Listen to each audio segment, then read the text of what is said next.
Bonjour, dans cette vidéo d'exercice, on va s'entraîner à calculer des valeurs approchées par défaut, par excès des troncatures.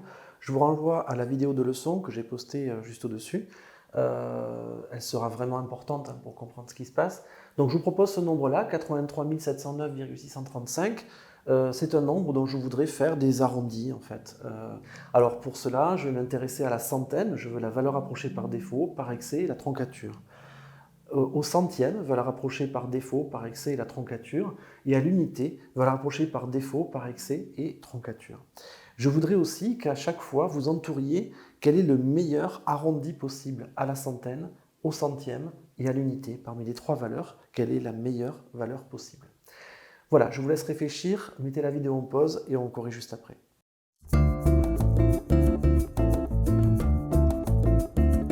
Donc, je vais regarder ce nombre-là d'abord à la centaine.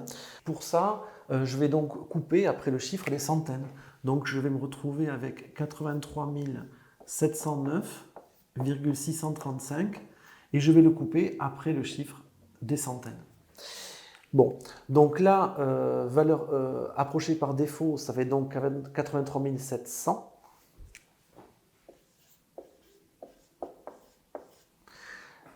Valeur approchée par excès, ça va être 100 de plus, donc 83 800.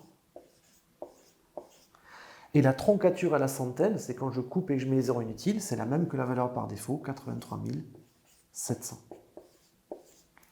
Maintenant, il faudrait que j'entoure la meilleure valeur. Alors, pour ça, c'est très facile. Pour avoir l'arrondi à la centaine, ce que je fais, c'est que je regarde mon chiffre des centaines et je regarde le chiffre qui suit, le chiffre des dizaines. Donc, comme c'est un petit, c'est 0, eh bien, on va arrondir en dessous. Et donc, les valeurs, les arrondis à la centaine seront donc ces deux-là. Arrondi à la centaine, on trouve 83 700. Maintenant, je m'intéresse à l'arrondi au centième. Alors, pour ça, il faut que j'efface. Alors, au centième, ça veut dire que je vais regarder le chiffre des centièmes qui est ici. Je vais couper à partir de là. On va le rapprocher par défaut, donc je coupe. 83 709,63. On va le rapprocher par excès, ça veut dire que je rajoute 1 ici, je rajoute un centième.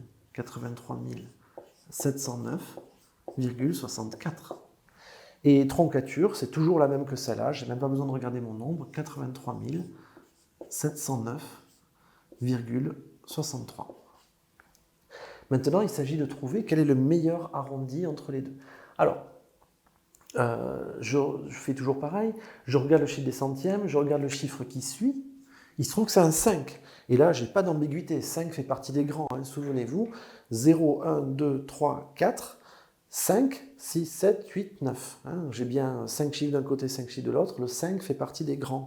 Autrement dit, je vais arrondir au-dessus, et mon arrondi, ce sera celui-là, sans aucune hésitation. Allez, je regarde à l'unité maintenant.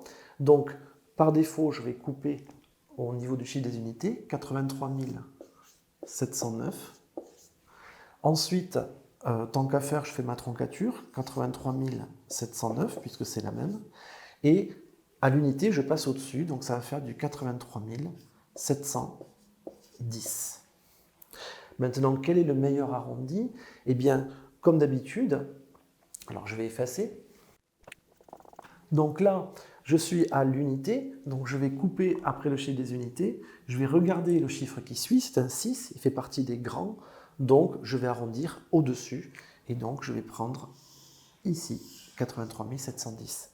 Finalement, ce nombre, j'ai pu voir ses valeurs approchées par défaut, par excès, ses troncatures et son arrondi à la centaine, au centième et à l'unité. Je pense qu'on a couvert à peu près tous les cas.